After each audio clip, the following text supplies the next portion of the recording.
Bom, antes de mais nada, uma satisfação àqueles que acompanham as nossas análises políticas, que costumavam ser quinzenais. Nós tivemos um intervalo maior dessa vez, em função de algumas campanhas que a gente tem organizado, né? A gente participou de vários atos públicos nos últimos 2 meses, da campanha contra a demissão dos funcionários terceirizados das empresas públicas, o que também tem tomado muito do nosso tempo, e a organização de algumas atividades de formação num formato diferente desse, que se pretende uma análise política relacionada aos temas mais urgentes e imediatos. Esses cursos eles estão sendo preparados. A gente primeiro fez uma série em parceria com um amigo nosso de Ribeirão Preto a respeito da história das organizações de esquerda no Brasil. Está disponibilizada aí no nosso canal no YouTube, quem tiver interesse. O título é esse: História das Organizações de Esquerda no Brasil. Foi dividido em 3 partes, então, ao todo, o curso é um curso bastante breve, introdutório, tem 3 horas e meia de duração aproximadamente, e a gente agora está tentando fazer, tá tentando gravar os vídeos o mais brevemente possível. Claro que isso envolve um trabalho de pesquisa, e por isso os intervalos costumam ser maiores. E tem ajudado também na elaboração do programa do Núcleo Anarquista, que será divulgado em breve na nossa página nucleoanarquista.com.br. Então, um é sobre o leste europeu, o bloco soviético, os países ditos socialistas, e, e a gente tem também aí, com esse mesmo amigo nosso de Ribeirão Preto, o projeto de gravar uma série de programas a respeito da história do liberalismo e do pensamento econômico liberal. Bom, uma das polêmicas mais recentes é aquela envolvendo a realização ou não de atos públicos durante a epidemia de Covid-19. A gente tem se posicionado desde o início da epidemia favoravelmente à realização desses atos, justamente para garantir que os trabalhadores que pudessem vir a ser demitidos tivessem aí um instrumento de pressão que impedisse que essas demissões se concretizassem, e também para que os trabalhadores que já tivessem sido demitidos pudessem se juntar àqueles que estavam na iminência de serem demitidos para organizar uma campanha que preservasse o emprego deles e garantisse assim, inclusive, a possibilidade de que eles ficassem reclusos nas suas casas, evitando contágio e a propagação da doença. Infelizmente, essa não foi a política da maioria das organizações sindicais, que aceitou os acordos que foram propostos pelo governo federal, autorizados por meio de medida provisória, em que o governo se assumia a responsabilidade de pagar parte do salário, parte substancial do salário desses trabalhadores que fossem vir a ser demitidos.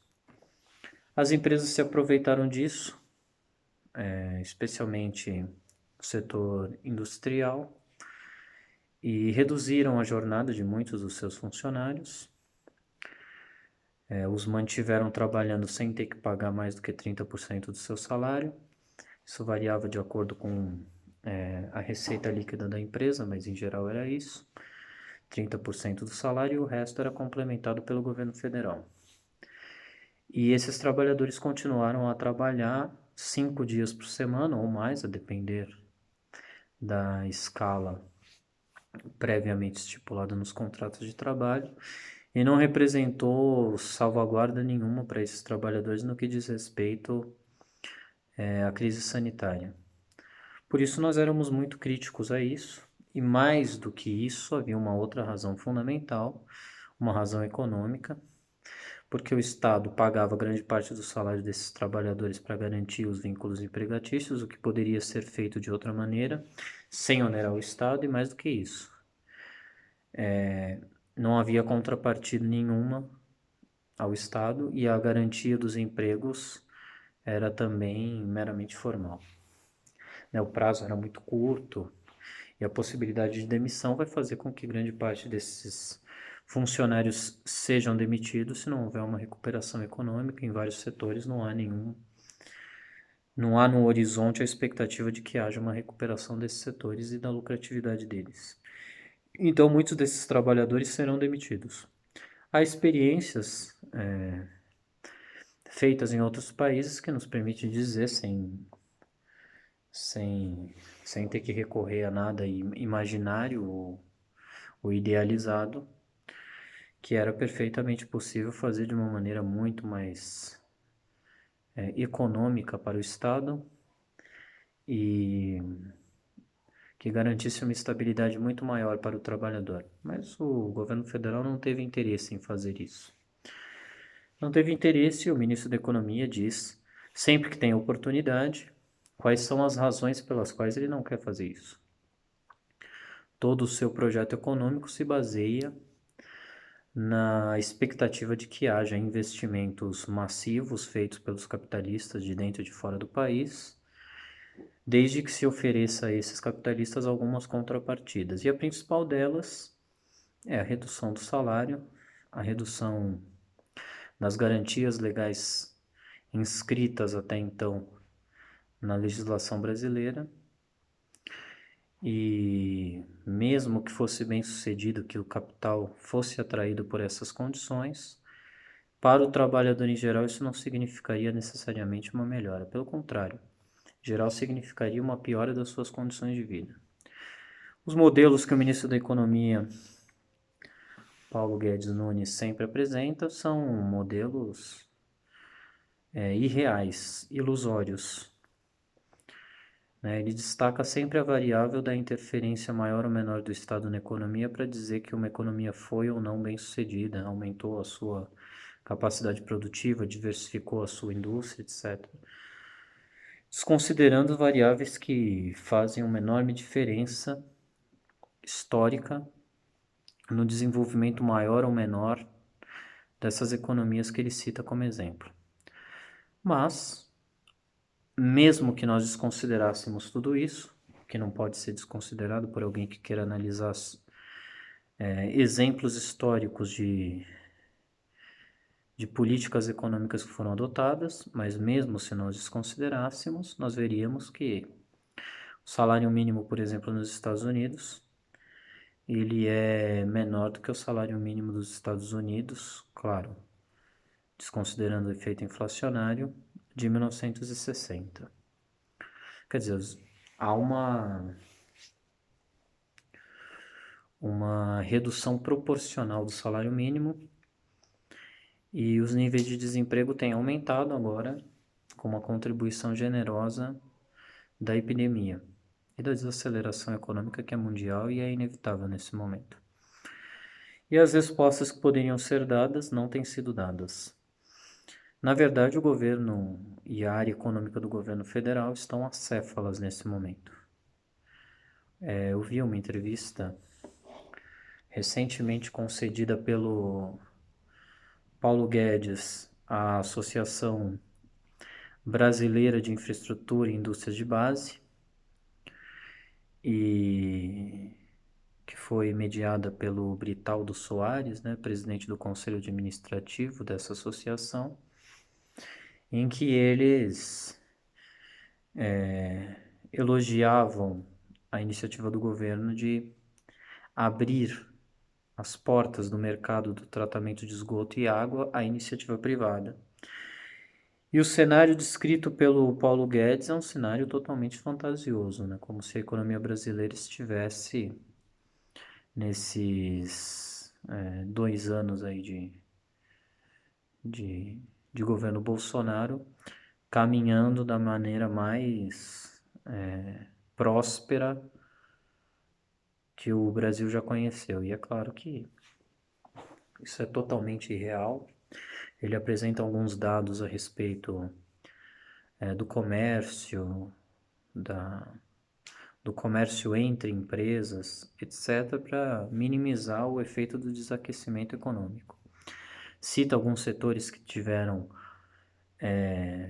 que são exceção em relação ao conjunto da economia nacional, tiveram aí um desempenho até impulsionado pela pandemia e, e pintam um cenário que é um cenário lunático em relação à economia brasileira. Um cenário que é criticado pela própria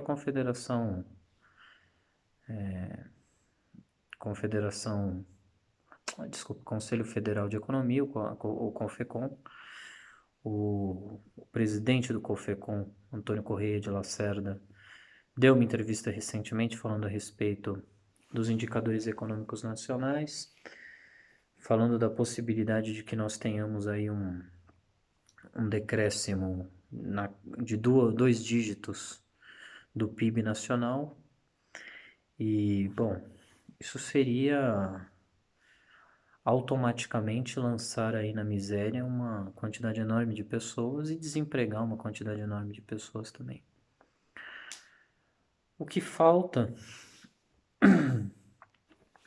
na verdade, em relação a essas questões econômicas, as quais, embora muita gente ache que não, a população de maneira geral é muito sensível, é apresentar com clareza um projeto alternativo a esse. Em geral, isso é muito difícil do ponto de vista das organizações, das maiores organizações de esquerda, porque, em geral, elas referendam a viga mestra do projeto econômico do Paulo Guedes e do que nós poderíamos dizer aí como o projeto econômico do mercado. Embora eles possam se opor a uma medida ou outra isolada, de um ponto de vista geral, o projeto é muito parecido. Vejam só, agora não falando propriamente da esquerda, mas dessa direita que diz fazer oposição ao governo Bolsonaro. O Marco Legal de Saneamento Básico, recentemente aprovado, ele foi desenhado pelo senador PSDBista Tasso Gereissati, padrinho político de Ciro Gomes. Vale dizer, inclusive, que o PDT apoiou e votou favoravelmente ao Marco Legal de Saneamento Básico. E o Marco Legal de Saneamento Básico, como tudo que gira em torno de oferta, demanda, maior ou menor lucratividade dos negócios privados em economia, aí depende de uma contrapartida para que haja algum tipo de investimento. E qual é a contrapartida? As contrapartidas naturais são duas. Aliás, são três. Desoneração fiscal ou crédito subsidiado pelo governo para que os investimentos sejam feitos pela iniciativa privada. Bom, o que na verdade não é propriamente um aporte de recursos da iniciativa privada. Nesse caso, é um investimento subsidiado pelo governo federal. Por outro lado, a redução do salário dos funcionários dessas empresas de saneamento básico e o aumento das tarifas dos serviços. Só há essas três possibilidades, porque se não fosse assim, não haveria razão nenhuma para que essas empresas privadas participassem desse negócio, que é um negócio que envolve muitos riscos. O setor de saneamento brasileiro, particularmente, exige investimentos vultosos. Se quiser aí atender esses 100 milhões de brasileiros que não têm saneamento básico hoje, né, cerca de metade da população, 35 milhões de brasileiros que não têm acesso à água potável tratada. Bom, sendo assim, quem será que arcará com essa conta no final? Será mesmo a iniciativa privada? Quem terá interesse em fazer investimentos no Nordeste, nas regiões onde há seca, sem nenhuma expectativa de retorno, crise econômica, desemprego, redução drástica, inclusive, das aposentadorias, os benefícios sociais, que nós não sabemos qual vai ser o destino deles nesse momento, o que nos leva a uma outra questão. O governo Bolsonaro agora ensaia, inclusive com a ajuda dos setores mais liberais do governo, mais ortodoxamente neoliberais, a criação de um programa que substituiria o Bolsa Família. E esse novo programa, se não me engano é o Renda Brasil, né? Esse novo programa, ele pretenderia fazer aquilo que a direita acusava o PT de fazer e de ser uma atitude antidemocrática, que era financiar suas reeleições sucessivas com programas assistenciais. Parece que a direita encara dessa maneira mesmo. Não que o PT fizesse isso com propósitos únicos exclusivamente eleitorais, mas a direita pode fazê-lo. E se a direita o fizer, é possível que surta o efeito pretendido. Então, enquanto a população nas cidades vive a penúria, congelamento salarial de anos, a expectativa do governo federal e da sua equipe econômica e da burguesia como um todo é conseguir emplacar uma política de congelamento salarial que faça com que os funcionários públicos não tenham reajuste de salário por pelo menos 3 anos. Isso foi, inclusive, já incluído na lei. Quer dizer, são essas medidas emergenciais relacionadas à epidemia sendo usadas para reduzir o salário do funcionalismo público e, por extensão, de todos os trabalhadores. E alguém poderia dizer, bom, mas há realmente uma disparidade salarial entre os funcionários públicos e os trabalhadores da iniciativa privada. Certamente há. Com a privatização, aqueles trabalhadores que hoje vivem a incerteza de saber se vão ter emprego no dia seguinte vai ser ainda maior.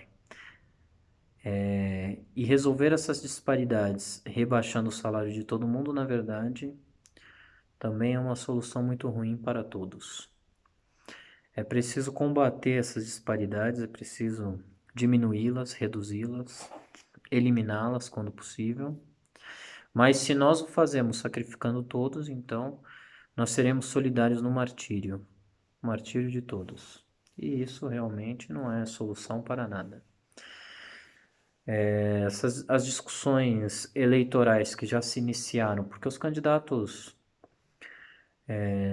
que participarão aí da disputa por um cargo nas eleições municipais já estão todos se apresentando como candidatos, participando de entrevistas, se expondo publicamente o máximo possível. E é a mesma demagogia de sempre. São discursos totalmente desconectados das necessidades mais urgentes da população, que são justamente impedir que se dê continuidade a esse projeto econômico. O esfacelamento da Petrobras, o desmembramento da empresa, a venda dos seus ativos, agora em Alagoas, no Ceará, em Urucu, no Amazonas, são coisas muito difíceis de serem revertidas.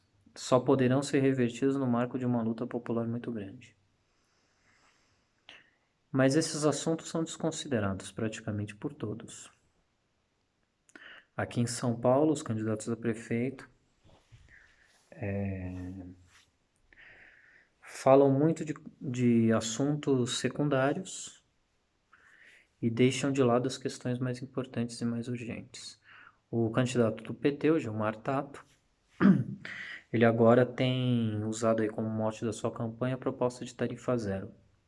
Em certo sentido, poderia ser considerado inclusive um avanço, especialmente vindo do PT, que quando esteve à frente da Prefeitura de São Paulo, se viu aí obrigada a assessorar o governo do estado na repressão aos movimentos que exigiam congelamento das tarifas do transporte público coletivo e que agora adota essa palavra de ordem numa campanha eleitoral. Desse ponto de vista, poderia ser considerado um avanço.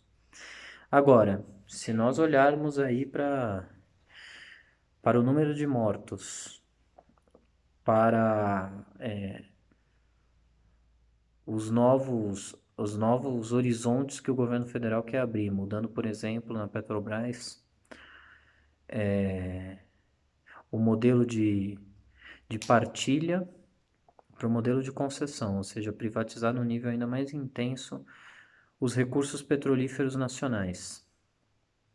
Se nós vermos aí a possibilidade que esteve aberta diante de nós de impulsionar mobilizações de massa pedindo a saída do governo Bolsonaro e a saída dos militares de postos chaves do governo federal em empresas públicas importantes, nos grandes bancos públicos.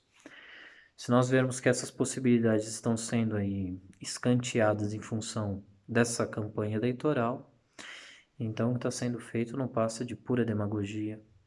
No caso de um outro candidato aqui, pré-candidato à Prefeitura de São Paulo, Guilherme Boulos, que tem na chapa aí dele a Luísa Erundina. No caso do Boulos, o papel que ele desempenhou em relação a essas manifestações foi muito mais negativo ainda. Quer dizer, o Boulos fez questão de se apresentar como uma liderança desse movimento que começou a se organizar a partir de torcidas de futebol.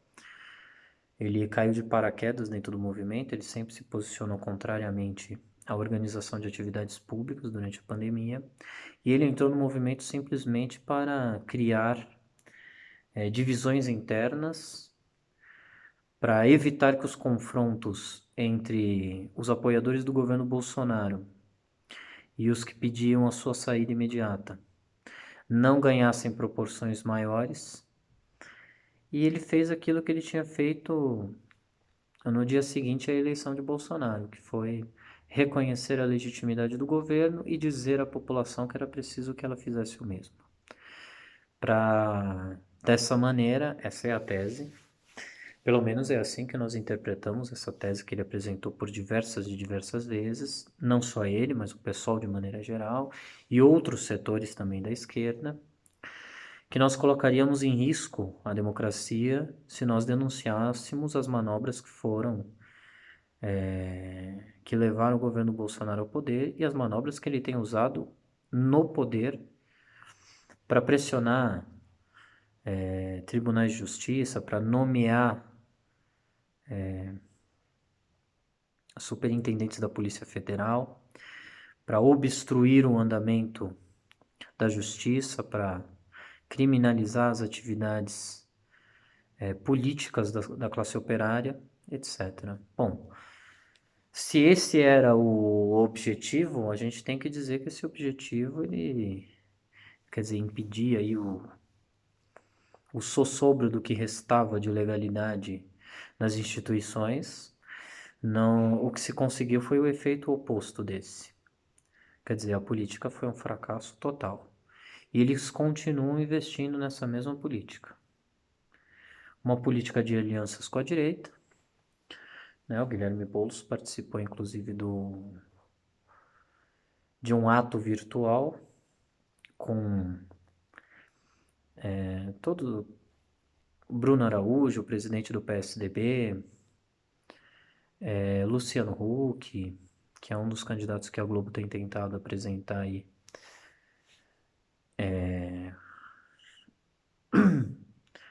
em seu nome, em nome da burguesia, de uma maneira mais geral. O Arthur Virgílio, do PSDB, e etc. Uma série de outros personagens da direita que são contra o impeachment do Bolsonaro, que querem mantê-lo no poder, que estão apoiando as reformas que o governo Bolsonaro tem conseguido implementar, que são base de sustentação parlamentar desse governo e que cinicamente se apresentam como oposição ao governo. É difícil até de entender. Difícil de entender e difícil de explicar. Como alguém pode ser tão ingênuo? Na verdade, claro, a imprensa faz uma campanha imensa em torno dessa questão e acaba convencendo os incautos, aqueles que acompanham política muito superficialmente, mas parte da esquerda tem feito o possível aí para confundir ainda mais o panorama. E eles têm confundido o panorama. Nós vimos que os atos que estavam sendo organizados em Brasília, no Rio de Janeiro, em Belo Horizonte e em São Paulo, eles foram perdendo força gradativamente e nesse momento parece que eles se esgotaram. Não que a campanha pela deposição do governo tenha se esgotado, e nem que as campanhas paralelas que devem ser organizadas, por exemplo, pelos funcionários da Petrobras, contra o desmembramento da empresa e a venda dos seus ativos, contra as demissões, ou que as campanhas que ainda não tiveram condições de crescer, de se consolidarem nas indústrias, na indústria automotiva, contra as demissões, contra o rebaixamento de salário, que elas não possam voltar a crescer. Pelo contrário, elas podem voltar a crescer e a nossa tarefa é impulsionar essas campanhas, é instrumentalizar essas campanhas, é oferecer um discurso viável que dê confiança a esses trabalhadores de saírem às ruas e de apresentarem suas reivindicações porque acreditam nelas. Agora, é sempre difícil você acreditar numa reivindicação que não está clara para você. Por isso que um programa econômico alternativo a esse que tem sido apresentado pelos funcionários do governo, pelo ministro da Economia, etc., tem que ser tem que ser dito e repetido várias vezes. Ele não pode ser subestimado. Quer dizer, a esquerda em geral tem recorrido sempre a fórmulas prontas, que são fórmulas muito mal ajambradas, que não inspiram nenhuma confiança, para tentar solucionar os graves problemas econômicos do país. A gente tem que dizer com todas as letras que essas soluções são soluções ilusórias. Veja só um exemplo. Nós estamos diante da pandemia. Muita gente simplesmente diz: fique em casa, não vá trabalhar, não saia à toa na rua, não vá fazer compras, não se manifeste, não proteste. Isso é desconhecer completamente o sentimento da população a respeito do que tem acontecido. Veja, os comerciantes, pequenos ou grandes, eles não podem simplesmente ficar em casa. E os comerciários, os que trabalham no comércio, esses também não querem que as atividades comerciais parem. Quer dizer, eles não querem que elas parem se eles não tiverem a garantia de poder recorrer a alguma outra solução que lhes garanta ter dinheiro para pagar o aluguel e para comprar comida. Então é uma simplificação que só prejudica a organização dos trabalhadores, que joga grande parte dos trabalhadores nas mãos da direita, que os faz, inclusive, reconhecer na direita elementos de racionalidade que não se vê na esquerda. E não poderia ser assim de jeito nenhum, porque a política da direita é uma política totalmente irracional. Se está esperando investimentos da iniciativa privada, que a iniciativa privada não tem nenhuma intenção de fazer. Quer dizer, se está esperando ou se cinicamente se está dizendo que esse é o eixo central da política econômica do governo. Mas de um jeito ou de outro, esse discurso ele parece mais realista do que o discurso da esquerda, aquela parte da esquerda que diz simplesmente fique em casa. Simplesmente porque não é possível ficar em casa. Porque as pessoas estão sendo jogadas na rua, independentemente da vontade delas, e elas veem que a alternativa a isso, de um ponto de vista não ideal, mas de um ponto de vista bem concreto, são praticamente nulas. Veja, os aluguéis, as contas, inclusive conta de água, de luz, daqueles serviços que são prestados pelo Estado.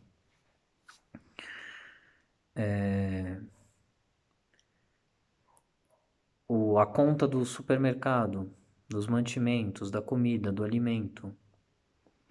Tudo isso Não foi suspenso. São as regras do mercado que continuam a funcionar. Só o que foi suspenso é a possibilidade de que o trabalhador se dirija ao seu local de trabalho e que o consumidor vá às lojas e consuma. Ou seja, você simplesmente rompeu uma parte desse ciclo que é aquela que impacta diretamente as pessoas. Então, desse jeito não é possível garantir a vida de ninguém. Não se está preservando a vida de ninguém dizendo fique em casa. Na verdade, o que se está dizendo com fique em casa é suporte aí todo o sacrifício que for necessário fazer, porque o mais importante de tudo é que você não contraia esse vírus mortal que pode acabar com a sua vida e com a vida dos seus familiares. Bom, mas a pessoa não vive só nessa dimensão. Ele precisa comer, ele precisa ter luz em casa, precisa ter acesso à rede de computadores e tudo isso custa dinheiro. Bom, enquanto aqui no Brasil a gente vê a situação de um ponto de vista muito particular, porque o governo Bolsonaro tem características muito particulares, nos outros países a situação é praticamente igual.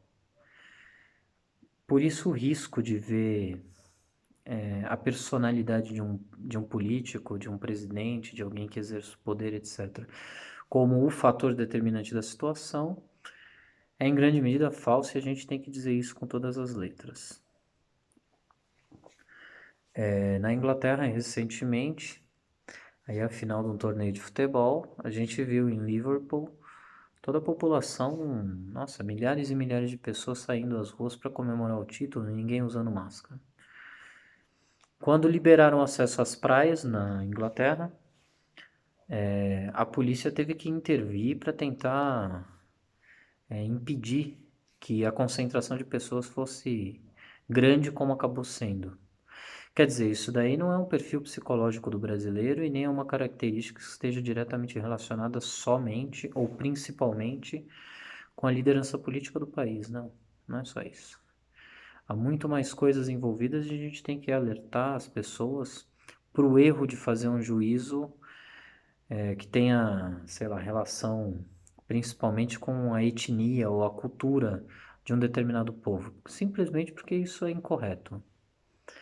Né? Na Inglaterra, que é tida por muitos como um exemplo de civilidade, de passividade, de respeito à lei, a população também não cumpriu nenhuma regra de isolamento social e extrapolou, inclusive em relação àquilo que se poderia considerar como já um abuso, mas ainda um abuso aceitável em relação a tudo que nós estamos vendo e a quantidade de mortos que foram reconhecidamente mortos em função da epidemia. Então, o que na verdade se destaca aí nesse cenário não é propriamente a personalidade do presidente. É o fato de que há uma confluência num sentido bem definido entre vários chefes de governo de reabrir a economia, de garantir o seu funcionamento. E é isso que tem sido feito também aqui nos estados da federação. Né? João Dória, que foi apresentado por muitos como um exemplo de... Quer dizer, ele mesmo se apresentou várias e várias vezes como um defensor da ciência. Né? Ele usou como palanque político esses anúncios que ele faz agora semanalmente, que antes ele fazia de maneira mais espaçada, para dizer que havia ali uma coordenação entre especialistas embasando as iniciativas do governo. Na verdade, é uma farsa, em grande medida é uma farsa. Nesse último anúncio, o Carlos Carvalho, que agora é o coordenador desse centro de contingência da Covid-19, ele apareceu como um grande defensor das máscaras. É porque é conveniente, né? Como já não existe mais isolamento social, como o governo do estado nunca de fato esteve interessado em garantir isolamento social, garantiram para uma pequena porcentagem da população que não surtiria assim, aqueles efeitos econômicos mais impactantes e mantiveram a indústria funcionando, em grande medida mantiveram o comércio funcionando também. Grande parte da população teve que sair para trabalhar e continuou se expondo aos maiores riscos. O transporte público esteve mais lotado do que nunca, reduziram a frota de ônibus, quiseram impedir inclusive a livre circulação dos carros de passeio, aumentando ainda mais o contingente de pessoas que dependeria do transporte coletivo. Foi realmente um caos total em relação a isso. E agora eles apresentam a máscara como uma grande solução. Bom, é uma solução de conveniência, porque na verdade a proximidade que há entre duas pessoas no transporte coletivo de São Paulo torna a máscara praticamente um utensílio sem nenhuma efetividade. Não que se deva ser contra o uso de máscara, se eventualmente puder minimizar a possibilidade de contágio, a gente deveria ser a favor, mas apresentar isso como solução é simplesmente se negar a reconhecer que as soluções realmente efetivas não foram adotadas a contento e agora eles precisam apelar a esses paliativos. Mas aqui em São Paulo, eu preciso dizer, agora com o hospital de campanha do Pacaembu já desmobilizado, com Sorocabana fechado, etc., que a política do governo do estado de São Paulo seguia as mesmas diretrizes gerais que orientaram as políticas em todo o mundo, ou em praticamente todo o mundo, no mundo capitalista, né? E na verdade foi de minimizar os riscos relacionados a essa pandemia, fazer um grande alarde público, mas não tomar medidas realmente efetivas de contenção da dispersão desse vírus. E a doença se disseminou de maneira terrível nos Estados Unidos, aumenta o número de contagiados, ainda nessa semana a gente teve aí o anúncio do aumento do número de contagiados, batendo novo recorde, né? Enquanto isso, a campanha eleitoral segue a todo vapor. O presidente Trump foi agora ao Monte Rushmore fazer aí demagogia com relação à destruição de estátuas, etc. O Mitch McConnell, que é líder da maioria no Congresso, Partido Republicano do Kentucky, já dizendo que o auxílio de $600 que vinha sendo pago termina agora em julho, a última parcela, aos desempregados. O número de desempregados nos Estados Unidos explodiu de maneira dramática, aqui no Brasil também. No Brasil, o ministro da Economia dizendo que eles vão ter que reduzir ou gradualmente ou de maneira mais brusca o valor do auxílio que vinha sendo pago, para regredir inclusive ao auxílio originalmente proposto pelo ministro da Economia e pelo governo como um todo de R$ 200. Bom, ou seja, os governadores de estado, o presidente, na verdade, estão todos a serviço dos mesmos interesses, e isso é a direita. Por isso que organizar uma frente ampla com a direita significa necessariamente abrir mão de todas as reivindicações dos trabalhadores nesse momento. De todas as reivindicações que poderiam fazer com que os trabalhadores se mobilizassem por um programa econômico efetivamente diferente desse. Um programa econômico que se poderia inclusive chamar de um programa pela vida nesse sentido. Pela vida dos trabalhadores, não pelo interesse dos grandes empresários. Se nós não fazemos isso, a esquerda não tem nada a oferecer aos trabalhadores. O que a esquerda pode oferecer aos trabalhadores é esse programa, é isso que a caracteriza e que a caracterizou historicamente até hoje. E é isso que a gente precisa resgatar. Trazer de volta a discussão. Infelizmente, ter que discutir num ato se levanta ou não bandeira de partido, etc., é uma dissimulação para evitar que a gente faça as discussões profundas que têm que ser feitas. Qual é o programa econômico da esquerda e o que o diferencia do que está sendo feito hoje?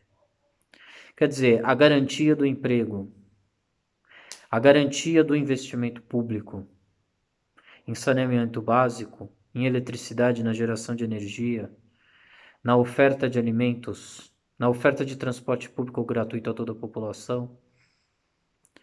Isso não está sendo discutido. Na possibilidade de que a indústria, em momentos de crise como este, esteja a serviço único e exclusivamente dos trabalhadores. Que os trabalhadores nunca sejam os sacrificados. Num momento de crise como esse, sacrificou-se, escolheu-se sacrificar o minguado salário dos trabalhadores e o emprego de milhões e milhões de trabalhadores que ganhavam uma miséria, em vez de mexer na renda dos milionários brasileiros, dos grandes industriais. Quer dizer,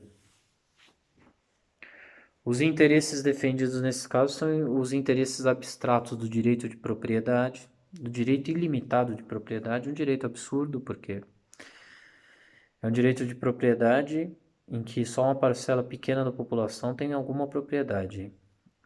90% da população não tem absolutamente nada para chamar de seu. E agora os trabalhadores estão totalmente desassistidos.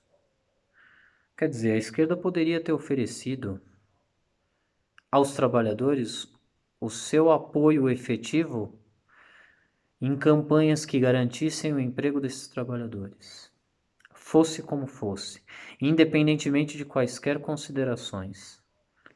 O que mais se ouve é: não, mas o empresário também está se sacrificando. O empresário está aí passando o veraneio nas cidades mais luxuosas do mundo, ou nas cidades mais aconchegantes do Brasil, ou estão na sua casa com todo o conforto, enquanto os trabalhadores estão aí sem saber o que fazer para viver mais um dia. Não, isso não é sacrifício nenhum. Os negócios desses capitalistas deveriam ter sido todos tomados. Estou falando nem de uma revolução, tomados num sentido permanente, de uma revolução social e econômica. Claro, esse é o objetivo final, nosso. E deve ser o objetivo final de todos os trabalhadores.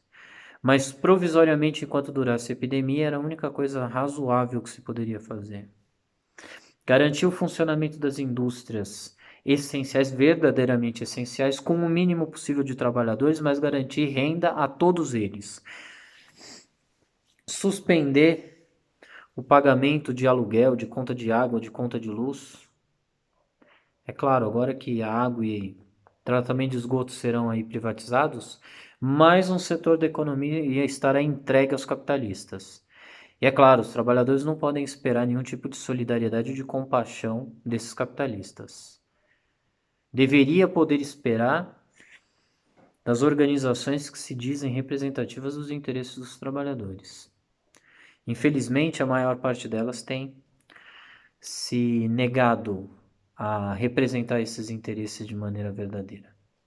Estão mais preocupados em ocupar cargos numa administração pública, mesmo sabendo que a ocupação desses cargos não poderá reverter o sentido geral da política econômica que tem sido implementada. Não só pelo governo Bolsonaro, já vinha sendo implementada, inclusive desde o governo do PT.